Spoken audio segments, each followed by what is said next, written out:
एक ध्यानी मोंग जंगल के एक वृक्ष के नीचे ध्यान किया करते थे। वे रोज एक लकड़हारे को लकड़ियां काट कर ले जाते देखते।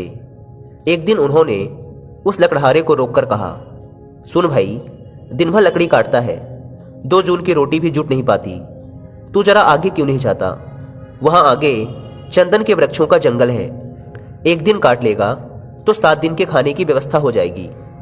गरीब लकड़हारे को विश्वास नहीं हुआ, क्योंकि वह तो सोचता था कि जितना वह जंगल को जानता है और कौन जान सकता है। जंगल में लकड़ियां काटते काटते ही तो उसकी जिंदगी बीती है। यह साधु यहां बैठा रहता है इस वृक्ष के नीचे। इसको क्या खाक पता होगा कि जंगल में आगे क्या है? मानने का मन तो ना हुआ, लेकिन फिर सोचा कि नुकसान ही क्या है, कौन जाने ठीक ही कहता हो। फिर झूठ कहेगा भी क्यों?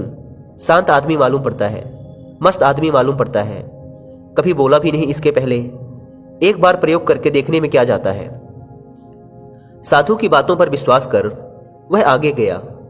जब वहां से लौटा तो साधु के चरणों में सिर रख दिया और कहा, मुझे क्षमा करना, मेरे मन में बहुत संदेह आया था, क्योंकि मैं सोचता था कि मुझसे ज्यादा इस जंगल के बारे में और कौन जानता है। मेरा बाप भी लकड़हारा था, उसका बाप भी लकड़हारा था। हम यहीं की जलाऊ लकड़ियां काट काट कर जिंदगी बिताते रहे। कभी यह न सोचा कि इससे आगे शायद कुछ इससे भी अच्छा हो सकता है। मैं भी कैसा अभागा हूं, काश पहले पता चल जाता तो आधी जिंदगी गरीबी में ना गुजारनी पड़ती। साधु ने कहा, कोई फिक्र ना करो, जब पता चले तभी जल्दी है, जब जागो तभी सवेरा है।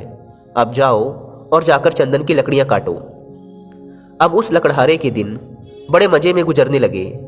एक दिन लकड़ियां काट लेता, 7-8 दिन जंगल आने की जरूरत ही ना पड़ती। बाजार में उनकी इतनी कीमत मिल जाती। ऐसे ही दिन गुजरने लगे। लकड़हारा हफ्ते में एक दिन आता, चंदन की लकड़ियां काटता और जाकर उन्हें बाजार में बेच देता।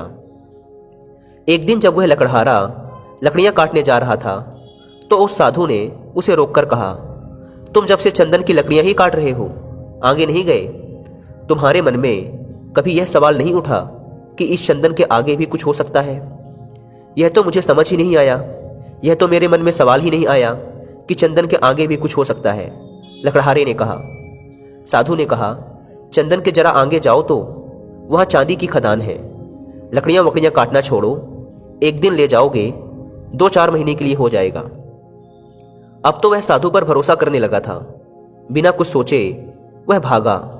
वहां जाकर देखा तो सचमुच चांदी की खदान थी। वह खुशी से उछलने लगा। अब तो वह 4-5 महीने में एक बार आता, चांदी लेता और अगले 4-5 महीने आराम से रहता। ऐसे ही कुछ साल गुजर गए। एक दिन जब वह चांदी लेने जंगल जा रहा था तो वह साधु उसे फिर उसी पेड़ के नीचे बैठा मिला। उस साधु ने लकड़हारे से कहा, अभी भी तुम चांदी ही ला रहे हो? थोड़ा और आगे जाओ, वहां सोने की खदानें हैं। जब वह लकड़हारा चांदी की खदानों से कुछ मील आगे गया तो देखा कि वहां सचमुच सोने की खदानें थी।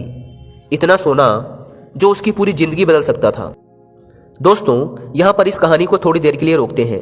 दोस्तों, उस लकड़हारे की तरह हमारी जिंदगी में भी सोने की एक खदान है जो हमारी पूरी जिंदगी बदल सकती है। बस जरूरत है तो उसे पहचानने की, उसे निखारने की। और हमारे लिए वह सोने की खान है हमारा माइंड, हमारी नॉलेज। और इससे कीमती हमारी जिंदगी में और कुछ हो भी नहीं सकता। लेकिन हमारी नॉलेज निखरती है अच्छी अच्छी बुक्स पढ़ने से। लेकिन आजकल लोगों के पास इतना टाइम नहीं है कि वो हर बार नई बुक्स खरीद कर लाएं व उसे अलग से टाइम निकाल कर पढ़ें। कई बार तो हम बुक्स खरीद भी लाते हैं पर वो ऐसे ही पड़ी रह जाती हैं, क्योंकि हमारे पास टाइम नहीं होता उन्हें अलग से पढ़ने का। हमारी यह प्रॉब्लम सॉल्व करता है Kuku FM. Kuku FM India का लीडिंग ऑडियो लिसनिंग प्लेटफॉर्म है, जहां पर आपको सैकड़ों अलग अलग टाइप की बुक्स की ऑडियो बुक सुनने को मिल जाएंगी। और इस ऐप की सबसे अच्छी बात यह है कि इसमें लैंग्वेज बैरियर नहीं है। आप इन ऑडियो बुक्स को किसी भी लोकल लैंग्वेज जैसे गुजराती, मराठी, तमिल, तेलुगु आदि भाषाओं में भी सुन सकते हैं। वो भी किसी दूसरे काम को करते हुए अलग से टाइम निकालने की भी जरूरत नहीं है। मैं आपको कुकू एफएम पर कुछ ऑडियो बुक रिकमेंड करना चाहता हूं जो अभी रिसेंटली मैंने भी सुनी है और मुझे काफी पसंद आई, जैसे power of subconscious mind, think like a monk. Kuku FM के पूरे 1 साल का सब्सक्रिप्शन 399 रुपीज में मिल जाएगा, जहां पर आप ऐसी सैकड़ों ऑडियो बुक सुन सकते हैं रोज लगभग ₹1 के प्राइस पर। लेकिन अगर आप मेरा कोड WI50 यूज करेंगे तो फर्स्ट 250 सब्सक्राइबर्स को 50% का डिस्काउंट मिलेगा, यानी 199 रुपीज में पूरे 1 साल का सब्सक्रिप्शन। मैं डिस्क्रिप्शन व पिंड कमेंट पर ऐप की लिंक दे देता हूँ, एक बार जाकर जरूर चेकआउट करें। दोस्तों, अब हम अपनी कहानी पर वापस लौटते हैं। सोने की खदान का पता चल जाने के बाद अब वह लकड़हारा एक बार सोना ले जाता और साल भर तक जंगल नहीं आता। उसकी जिंदगी बड़े आराम से गुजर रही थी।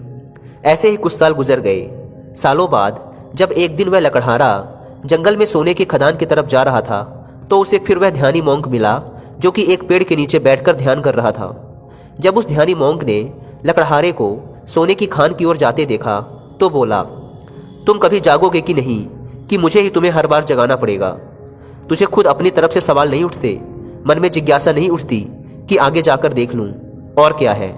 लकड़हारे ने कहा, मैं भी मंद बुद्धि, मुझे यह सवाल ही ना आया।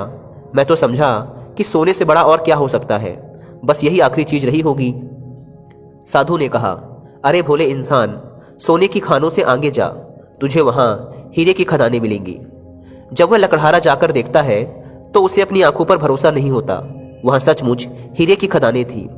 अब तो लकड़हारा एक बार हीरे ले जाता और कई सालों बाद वापस जंगल में आता। समय के साथ वह लकड़हारा बूढ़ा हो गया। एक दिन जब वह हीरे लेकर जंगल से वापस आ रहा था तो उसी पेड़ के नीचे उसे फिर वही ध्यानी साधु मिलता है। साधु ने कहा, अरे ना समझ, अब तू हीरो में ही रुक गया। अब तो उस लकड़हारे को भी बड़ी अकड़ आ गई थी। बड़ा धनी भी हो गया था, महल खड़े कर लिए थे। उसने कहा, अब छोड़ो, अब तो मुझे परेशान ना करो, अब हीरे के आगे भला और क्या हो सकता है? उस मोंक ने कहा, हीरों के आगे मैं हूं।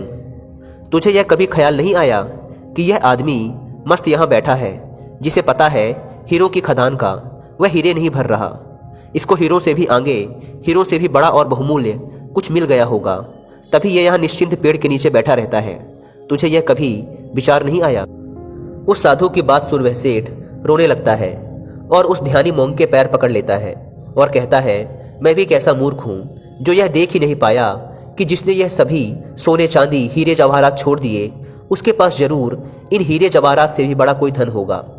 मेरे मन में यह ख्याल ही ना आया। मैं जानना चाहता हूं कि तुम्हारे पास वह कौन सा धन है जिसके सामने इस दुनिया की सारी दौलत छोटी है। लकड़हारे की बात सुनकर वह ध्यानी मोंक उससे कहता है, वही तो मैं तुम्हें बताना चाहता हूं। उस धन का नाम है ध्यान। लकड़हारे ने कहा, लेकिन मुझे तो ध्यान करना आता ही नहीं। साधु ने कहा, ध्यान करना बहुत सरल है। बाहर का धन तो बहुत इकट्ठा कर लिया, अब जरा भीतर की ओर मुड़ जाओ, आराम से बैठ जाओ और देखो कि तुम्हारे भीतर क्या चल रहा है। अगर कोई अनुभव हो तो उसे पकड़े मत रहो, बस देखो। हो सकता है तुम्हें परमात्मा मिले, लेकिन तुम्हें उन्हें भी नहीं पकड़ना। तब तक देखते रहो जब तक कि सभी अनुभव, सभी विचार शांत ना हो जाए। पर ध्यान रहे, जबरदस्ती किसी भी अनुभव या विचार को खत्म करने का प्रयास कभी मत करना। जब कोई अनुभव ना रहेगा, कोई विचार ना रहेगा, तब तुम निर्विकल्प समाधि में रहोगे। तब न दृष्ट बचेगा और ना ही दृष्टा, केवल शून्य होगा। और उस शून्य में ही जलता है बोध का दिया, आत्मज्ञान का दिया। ध्यान करने के लिए एक चीज जो सबसे महत्वपूर्ण है वो है धैर्य।